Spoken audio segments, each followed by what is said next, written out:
दोस्तों, एक बहुत ही मशहूर बात है और आपने शायद सुनी भी होगी कि small businesses are the backbone of the economy.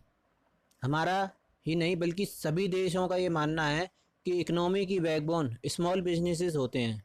और हमारी गवर्नमेंट ने स्मॉल बिजनेसेस को एनकरेज करने के लिए माइक्रो एंड मीडियम एंटरप्राइजेज यानी एमएसएमई रजिस्ट्रेशन नाम की एक बहुत ही अच्छी चीज़ बनाई है। एंड बिलीव मी, आप इस वीडियो को देखने के बाद अपना एमएसएमई का रजिस्ट्रेशन फ्री में और वो भी खुद ही कर पाएंगे। ये पहले पेड बेसिस पे होता था, बट अब ये बिल्कुल फ्री में किया जा सकता है। Hello friends and welcome to our YouTube channel C study club. आइए एमएसएमई रजिस्ट्रेशन के कुछ बेनिफिट्स देख लेते हैं।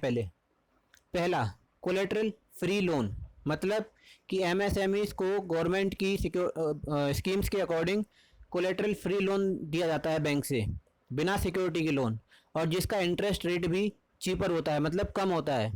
जैसे कि अभी कोविड-19 से हुए नुकसान में लोगों की हेल्प के लिए मोदी गवर्नमेंट ने एमएसएमई के लिए कोलेटरल फ्री लोन और वो भी इंटरेस्ट के लिए मोरेटोरियम पीरियड के साथ देने का ऐलान किया है।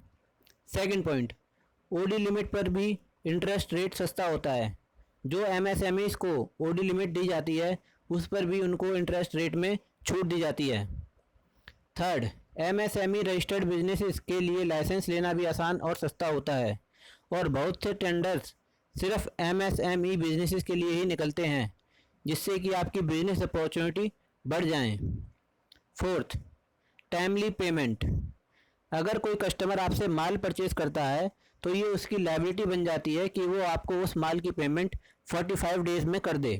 अदरवाइज उसके बाद उसको कंपाउंड इंटरेस्ट भी देना होगा और वो इंटरेस्ट रेट बैंक के लोन का जो रेट ऑफ इंटरेस्ट होता है उससे लगभग 3 गुना ज़्यादा होता है।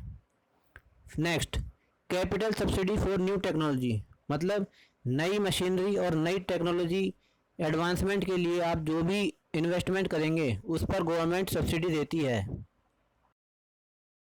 गवर्नमेंट ने एमएसएमई की डेफिनेशंस को चेंज करके काफ़ी ब्रॉड कर दिया है, जिससे कि ज़्यादा लोग इसके अंदर कवर हो सकें। पहले मैन्युफैक्चरिंग और सर्विसेज क्राइटेरिया था, अब है मैन्युफैक्चरिंग एंड सर्विसेज। तो आइए देखते हैं किस बेसिस पे वो डिसाइड होगा। माइक्रो इंटरप्राइजेस कौन सी? जिनकी इन्वेस्टमेंट 1 करोड़ से कम हो एंड टर्नओवर 5 करोड़ से कम हो। स्मॉल इंटरप्राइजेस, इन्वेस्टमेंट्स 10 करोड़ से कम एंड टर्नओवर 50 करोड़ से कम। मीडियम इंटरप्राइजेस, इन्वेस्टमेंट्स 20 करोड़ से कम एंड टर्नओवर 100 करोड़ से कम। दोस्तों, उद्योग आधार रजिस्ट्रेशन ही एमएसएमई रजिस्ट्रेशन है। तो आइए खोलते हैं उद्योग आधार की साइट। मैंने उद्योग आधार डाला, ये खोलनी है हमको वेबसाइट udyogaadhar.gov.in। मैंने इस पर क्लिक किया, इस तरीके से कुछ ग्रीन कलर की वेबसाइट खुल जाएगी। अब इसमें हम थोड़ा सा नीचे आएंगे, लेफ़्ट हैंड साइड पे आधार नंबर डालना है। यहाँ पे अपना आधार नंबर डालिए। अगर पार्टनरशिप फर्म है तो उसका जो ऑथराइज्ड पर्सन है उसका डलेगा, और कंपनी है तो उसका बोर्ड जो जिसको ऑथराइज़ करेगा उसका। नेम ऑफ एंटरप्रेन्योर, जो नाम है उसका डालिए, जो आधार पे जो नाम है उसका। Validate and generate OTP. Third point, social category, किस कैटेगरी में आप फॉल करते हैं। जनरल बाय डिफ़ॉल्ट आता है, आप किसी और में फॉल करते हैं तो आप वो चूज़ कर लीजिएगा। जेंडर मेल, फिजिकली हैंडीकैप्ड हैं या नहीं वो डालिएगा। उसके बाद name of enterprises, C study club. Type of organisation, किस टाइप की है, प्रोप्राइटरशिप फर्म है, एचयूएफ है, पार्टनरशिप फर्म है, कंपनी है, वो आप सेलेक्ट कर लीजिएगा। पैन नंबर डालिएगा यहाँ पे अपना। ये मैं एग्जैक्टली अपना पैन नंबर नहीं डाल रहा हूँ, बट ये सिर्फ ऐसे ही डाला है आपको दिखाने के लिए।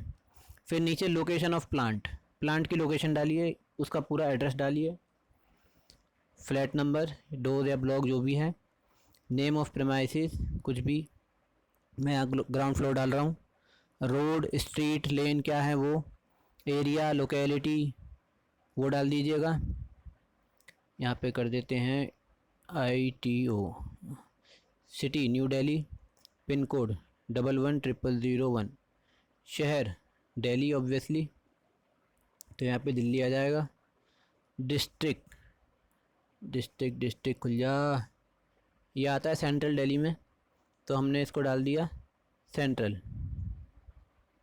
अब आगे आते हैं, ऐड कर देंगे प्लांट। यहाँ प्लांट ऐड हो गया। जब तक आप इसको ऐड नहीं करेंगे तब तक वो, आप मानिए कि वो अधूरा है, वो पूरा नहीं हुआ। नीचे ऑफिशियल एड्रेस, जहाँ पे आपको कम्युनिकेशन का एड्रेस देना है, वो जहाँ से आपको कम्युनिकेशन आप रिसीव करना चाहते हैं वो, तो मैं सेम रखूँगा इस हमारे केस में।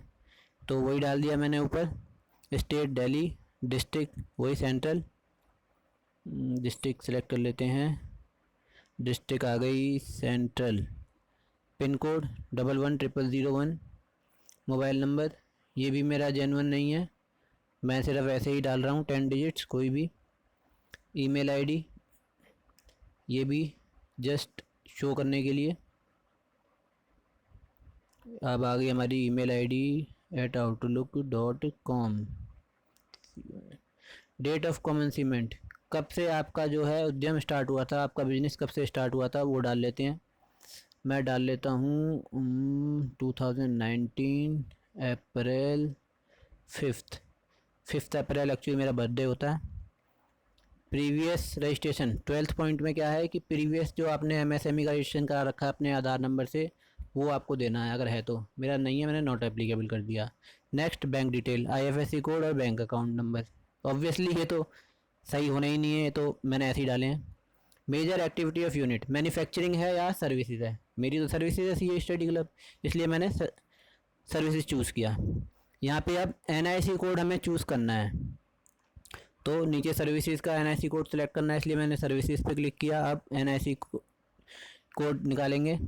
फाइनेंशियल सर्विस एक्टिविटीज़ इसमें देखते हैं, इसमें नहीं आ रहा है, तो इसमें नहीं है। आइए इसको चेंज करते हैं, दूसरी में किसी में देखते हैं जिसमें मेरी अकाउंटिंग टैक्सेशन की जो है सर्विसेज आ जाए, उसको सिलेक्ट करेंगे।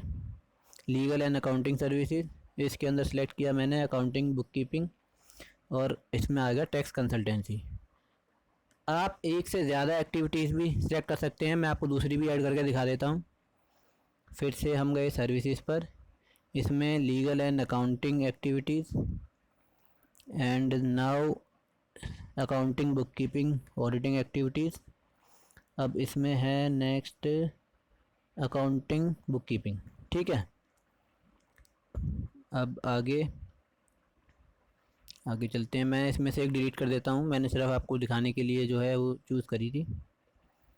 5 मेरे यहाँ एम्प्लॉयड पर्सन है, नंबर ऑफ़ पर्सन एम्प्लॉयड वो देने हैं, और इन्वेस्टमेंट देनी है। नीचे दिल्ली अपने आप आ गया। ऊपर से लेके नीचे तक हम इसको दोबारा से एक बार गो थ्रू कर लेंगे, चेक कर लेंगे कहीं कोई गलती तो नहीं है। हाँ हाँ हाँ हाँ, सही है सही है सही है। आइए नीचे आते हैं हम, धीरे धीरे चेक कर लिया, और थोड़ा सा नीचे। अब यहाँ पे हमारा सब कुछ सही है, इसलिए हम इस फॉर्म को जो है सबमिट कर देंगे।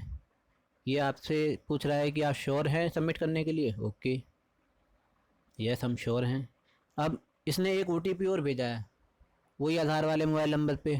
वो OTP हम डालेंगे और नीचे डालेंगे ये कैप्चा कोड, फिर फाइनल सबमिट हम कर देंगे। तो फाइनल सबमिट करेंगे, उसके बाद हमारा जो है रजिस्ट्रेशन पूरा हो जाएगा, और फिर हमारा सर्टिफिकेट जनरेट हो जाएगा, जिसको हम सेव कर लेंगे। तो ये था MSME रजिस्ट्रेशन करने का प्रोसेस। अगर आपको हमारी वीडियो हेल्पफुल लगी तो प्लीज़ लाइक और शेयर ज़रूर करें, इससे हमें आपके लिए वीडियोस बनाने की मोटिवेशन मिलती है।